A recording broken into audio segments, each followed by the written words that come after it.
Hello, very welcome to my YouTube channel. तर मी आज आहोंचा बर्थडे व्लॉग शेअर करते. तर सकाळी उठताच माझ्या डोक्यात विचार आला की आज एवढा छान दिवस आहे तर स्वीट डिश करावी. तर मी स्वीट डिशमध्ये सिलेक्ट केलं फ्रूट कस्टर्ड करायला.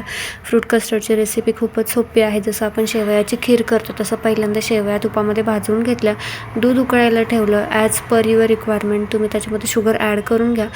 साखर पूर्ण विरघळल्यानंतर तुम्ही त्याच्यामध्ये शेवया टाकून घ्या आणि शेवया शिजल्यानंतर कस्टर्ड 1 चमचा कस्टर्ड पावडर घेऊन एक छोट्याशा बाउलमध्ये दूध घ्या.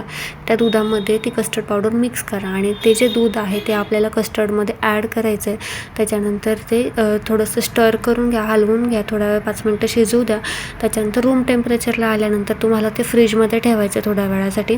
फ्रीजमध्ये ठेवून काढल्यानंतर तुम्ही वरतून त्याच्यामध्ये ड्रायफ्रूट्स प्लस आपण फ्रूट कस्टर्ड करतो आहे तर तुम्ही कोणत्याही प्रकारचे फ्रूट्स त्याच्यामध्ये ॲड करू शकता. माझ्याकडे ग्रेप्स अवेलेबल होते त्याच्यामुळे मी ग्रेप्स टाकून ते फ्रूट कस्टर्ड रेडी केलं आणि माझ्या मिस्टरांना ते खूप आवडलं. त्यांना खूप जास्त आवडलं. ते सकाळी ड्युटीला जाण्याच्या आधी फ्रूट कस्टर्ड खाऊन गेले. प्लस त्यांना त्यांच्या फेवरेट भाजी चपातीचं टिफिन बनवून दिला आणि मग लागले डेकोरेशनच्या मागे. तर एवढे सगळे बलून्स मी ब्लो केले होते आणि काही बलून्स त्याच्यामधले डॅमेज निघाले. तर खूप सारे डॅमेजेस निघाले अर्ध्याच्यावर. तर मला परत खाली जावं लागलं बलून्स आणि रिबिन्स आणण्यासाठी. खाली जाऊन ते आणलं मी आणि बाकीचं बलून्स वगैरे फुगवून घेतले. तर खास बर्थडेसाठी माझे सासू सासरे गावाकडून आले होते तर अजूनच बर्थडेला शोभा आली होती. तर अशा प्रकारचं पूर्ण डेकोरेशन मी करून घेतलं. माझा खूप वेळ गेला याच्यामध्ये पण ॲटला सॅटिस्फॅक्शन होतं की सिम्पल पण छान वाटत होतं. तर त्याच्यानंतर मग म्हटलं की बर्थडे जरा निवांत करावं म्हणून स्वयंपाकाच्या मागे लागलो. सासूबाई आल्या होत्या तर त्याने भाकरी करायला घेतल्या आणि माझ्याकडे नॉनव्हेज करायचे असतं, म्हणजे ड्युटी माझ्याकडे असते. तर मी नॉनव्हेज करायच्या मागे लागले आणि त्यांनी भाकरी उरकून घेतल्या. त्याच्यानंतर स्वयंपाक पूर्ण झाल्यानंतर बर्थडेची तयारी करून घेतली.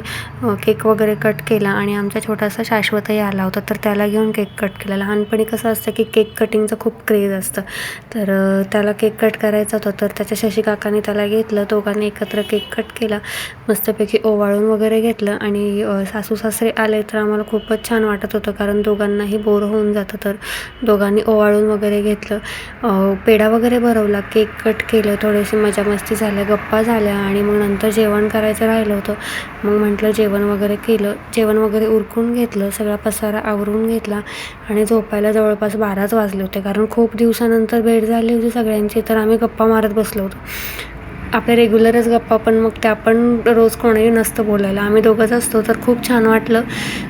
आत्यासोबत गप्पा वगैरे मारत बसलो, मजा मस्ती झाली. सिम्पल दिवस होता, छान होता, मेमोरेबल होता.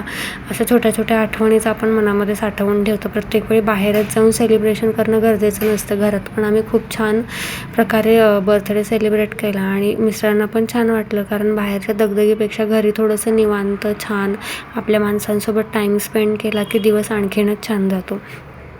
त्यातल्या त्यात माझ्या मिस्टरांच्या सगळ्या आवडीचंच होतं. कस्टर्ड होता, पेढे त्यांना खूप आवडतात, केक त्यांच्या आवडीचा आणला होता.